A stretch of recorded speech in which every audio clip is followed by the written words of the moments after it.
நாயகனாய் நின்ற நந்தகோபனுடைய கோயில் காப்பானே. நாயகனாய் நின்ற நந்தகோபனுடைய கோயில் காப்பானே. கொடி தோன்றும் தோரண வாயில் காப்பானே.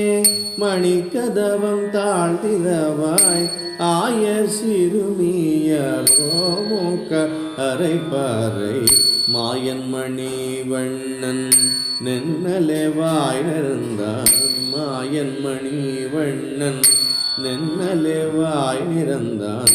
தூயோமாய் வந்தோம் துயலெழப்பாடுவான். தூயோமாய் வந்தோம் துயலெழப்பாடுவான்.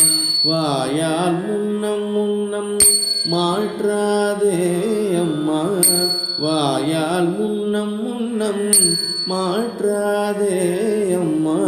நீனேய நிலை கதவம் நீ கேளோரெம்பாவாய். நீனேய நிலை கதவம் நீ கேளோரெம்பாவாய். ஆண்டாள் திருவடிகளே சரணம். గోవింద గోవింద. తనతో ఉన్నటువంటి గోపకాంతలతో పాటుగా నిద్రిస్తున్నటువంటి గోపికలందరినీ కూడా తోడుకొని ఆండాళ్ళమ్మ నందగోపుని మందిరానికి వచ్చింది. అక్కడికి వచ్చి అక్కడ ఉన్నటువంటి ఆ కాపలాదారుతో ఇట్లా అంటోంది, ఓ స్వామి, మేము స్వామి దర్శనానికి వచ్చాం.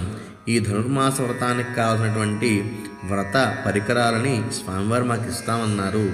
ఆ మణిమయములుగా ఉన్నటువంటి ఆ ద్వారబంధాన్ని నువ్వు తెరిచినట్లయితే మేమందరం కూడా స్వామి దర్శనం చేసుకుని స్వామి అనుగ్రహిస్తామన్నటువంటి వాటిని తీసుకుని పెడతామని చెప్తూ ఉన్నారు. మేము యాదవ కులంలో పుట్టాం కాబట్టి మాకు ఏమీ తెలియదు అనుకుంటున్నావేమో. మేము అఖండమైనటువంటి స్వామి భక్తి పారవశ్యంతో స్వామి మాకు ఇచ్చినటువంటి జ్ఞానంతో ధనుర్మాస వ్రతాన్ని ఆచరిస్తున్నాము. నువ్వు కాస్త మమ్మల్ని అనుగ్రహించి స్వామి దర్శనానికి అనుమతి ఇవ్వవలసిందని చెప్పేసి నీకు కోరుకుంటూ ఉన్నారు. ఇక్కడ ఆచార్య పురుషుణ్ణే ఈ గోపకాంతలంతా కూడా ప్రార్థన చేస్తున్నారని భావం. ఆండాళ్ తిరువడిగళే శరణం.